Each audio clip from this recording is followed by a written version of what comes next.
Ada orang-orang yang amalnya banyak, sholat tarawihnya full, sholat witirnya penuh, setelah itu tadarus Al-Quran, pulang ke rumah tidak begitu lama dia tidur, bangun malam tahajud, habis tahajud, sebelum tahajud sholat sunat wudu, sholat sunat taubat, sholat sunat hajat, sholat sunat, lalu kemudian tahajud. Setelah itu baru kemudian dia menjelang waktu sahur beristighfar, makan sahur barakah. Habis itu wabil ashari hum yastaghfirun, di waktu sahur paling bagus minta ampun kepada Allah, beristighfar, astaghfirullahaladzim alladzi la ilaha illahul qayyum wa atubu ilaih. Salat subuh berjamaah ke masjid, selesai salat subuh berjamaah ke masjid, duduk berzikir dengan Allah, membaca Al-Quran, masuk kerja, bertasbih, berzikir, bertahmid, bertakbir, sampai waktu zuhur, salat lagi, qabliyah, ba'diyah, salat asar, qabliyah, menjelang petang, membaca Al-Quran, menyediakan makanan sedekah untuk orang berbuka, fakir miskin, siap-siap ke masjid, sampai ke masjid, baca Quran, berzikir, habis salat isya, menjelang tarawih, ada kultum, full ibadahnya. Tapi ternyata tidak masuk surga, kata Nabi SAW. Kenapa? La yadkhulul jannata, tidak masuk surga. Siapa dia? Qati'ur rahim, orang yang memutuskan tali silaturahim. Sahih Bukhari ada, Sahih Muslim ada. La yadkhulul jannata, tidak masuk surga. Siapa dia? Qati'ur rahim, orang yang memutus tali silaturahim. Oleh sebab itu apa pesan Nabi Muhammad SAW? Man ahabba ayyubsata lahu fi rizqihi, siapa yang mau lapang rezekinya, wa yunsa'a lahu fi atharihi, dipanjangkan umurnya, falyasil rahimahu, hendaklah dia menyambung tali silaturahim. Hadis ini muskil, problem. Karena dalam Al-Quran dikatakan idza jaa ajaluhum, kalau ajal sudah sampai, la yastakhiruna sa'atan, tidak dapat ditunda walau sesaat, wala yastaqdimun, tidak pula dapat dimajukan sesaat. Kalau sudah ajal usia sampai, tidak bisa mundur sejenak, tidak bisa maju walaupun sedikit. Mengapa silaturahim bisa menambah umur?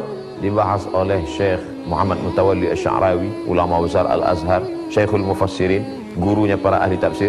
Disebutkan dalam kitab Al-Fatawa Al-Kubra, fatwa-fatwa besar Syekh Muhammad Mutawalli Asy-Sya'rawi. Apa kata beliau?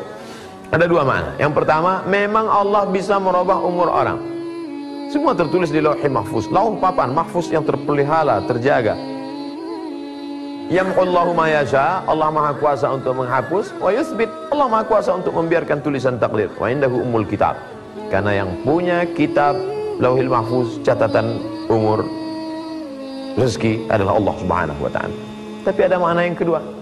Artinya Allah sudah tetapkan umur orang, tapi kenapa bisa bertambah dan berkurang? Sesungguhnya yang bertambah yang berkurang bukan angka nominal umurnya. Umurnya mungkin tetap memang 50 tahun, 60 tahun, 70 tahun.